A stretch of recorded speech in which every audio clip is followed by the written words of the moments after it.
This thing has been stuck to my pocket worse than gum that's gone through the dryer. Let me tell you why. Stay tuned.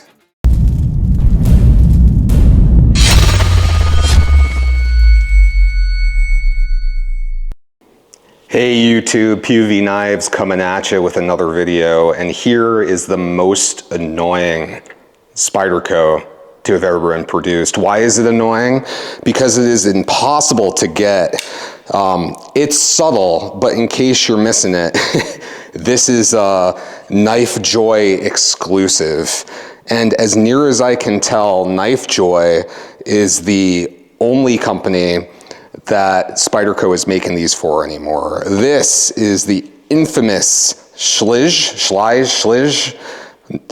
Bowie, which is impossible to find and has been talked about extensively on YouTube as basically the Spyderco Grail, the one to get, the EDC, the ultimate in Spyderco knifiness. I'm running out of words here. But this knife has pissed me off for a long time. So it seems kind of like the most artificially inflated demand I've ever seen. So these are made in the Taiwan factory, which is a really good factory for Spyderco. They make really good knives, and it's mass produced. It's a design that's been around for a long time, and yet it is made in teeny tiny little itsy bitsy amounts, and the demand is huge. So it just always seemed to me like this knife that everybody wants because they can't have it. Honestly, I thought it was gonna be a piece of shit. It was really expensive. I think I spent over $400 for this thing, and yeah, it's titanium and it's M390 and it's got a backspacer, I don't know, but I thought it was super overpriced when I bought it. But I did it for you. I bought this just for you guys, and I was like, then I'm gonna get rid of this thing. I'll probably make money because it's like unobtainium and somebody will pay me $2,000 for it. But then it went in my pocket. And as you can tell, it has not left my pocket in count them, 2 weeks. That is unheard of for me.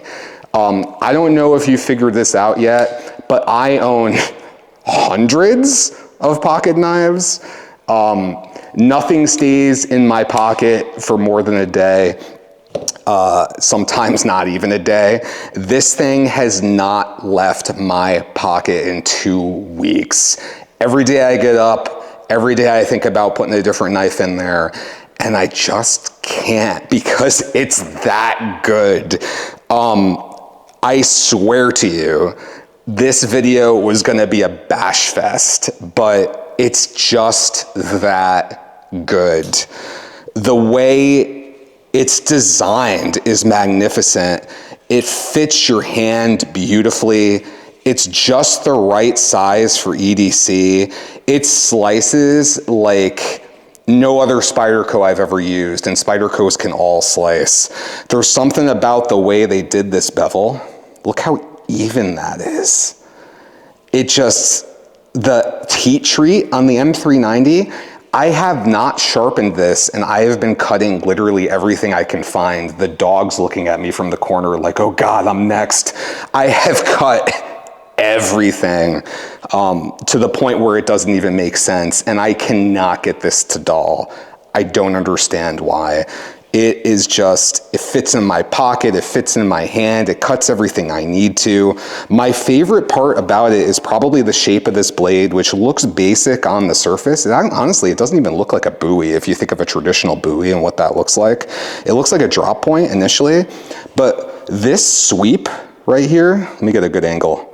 The sweep creates this bulge that's almost similar to what you would see on a recurve without having an actual recurve. So if you're opening a box, you can just kind of slide that guy in there and it's just beautiful. Just do your thing.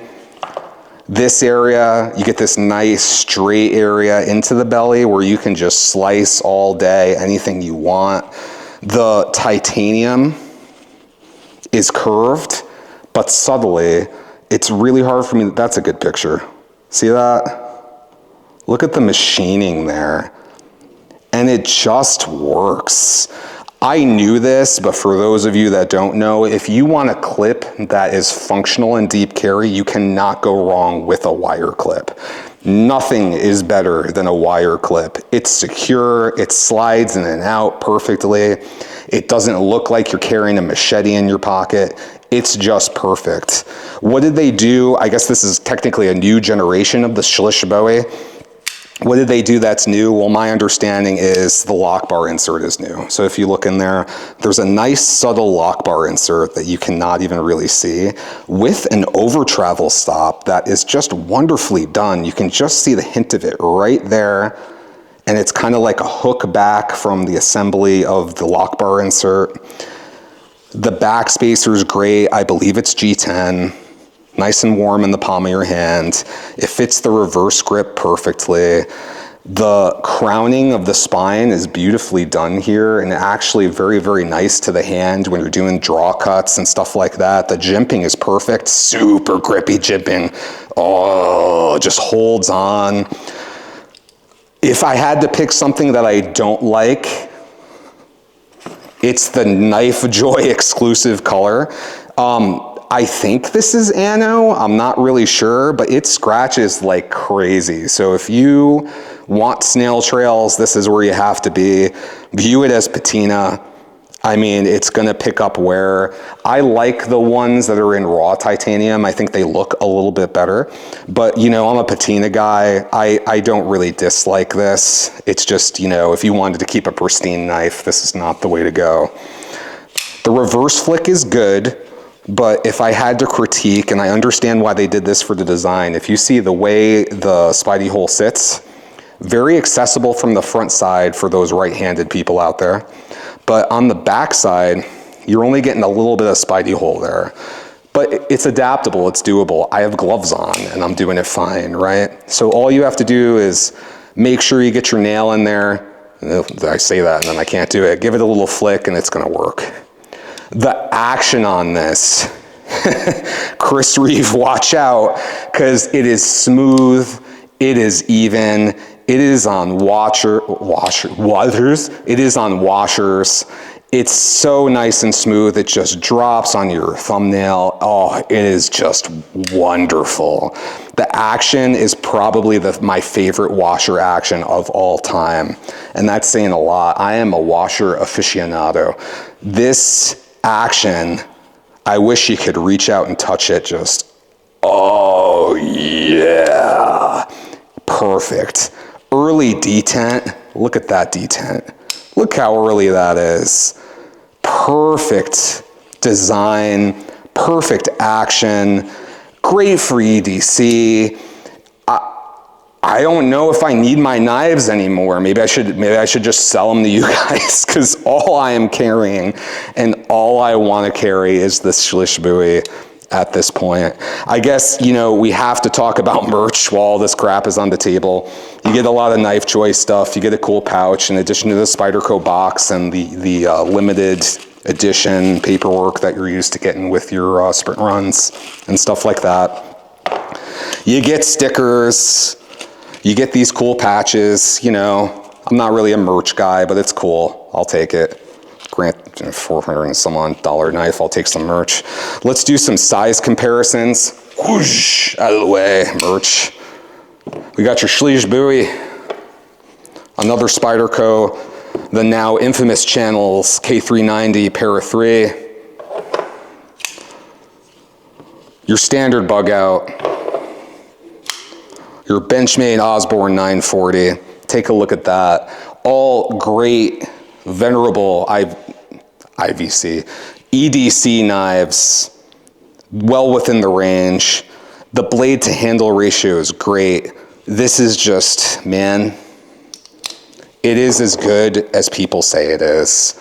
And I really wanted to come out here and tell you guys, yeah, it's impossible to get, but it's not worth it. But I can't do that, because it is worth it. It is amazing. And I just wish Spyderco would make more of them. Please. Make more of these things so I can buy a backup. As far as I know, like I said, they're just on Knife Joy. It happens, as near as I can tell, maybe once a year.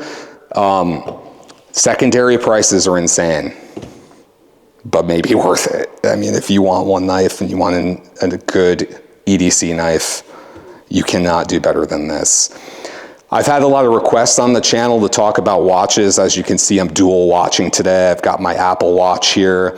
I've got my IWC Big Pilot. So I guess we'll call this the wristwatch check. If you guys want to see more watch videos, let me know. Go ahead and give me a like and a sub so I can keep bringing this content, and I will see you in the next video.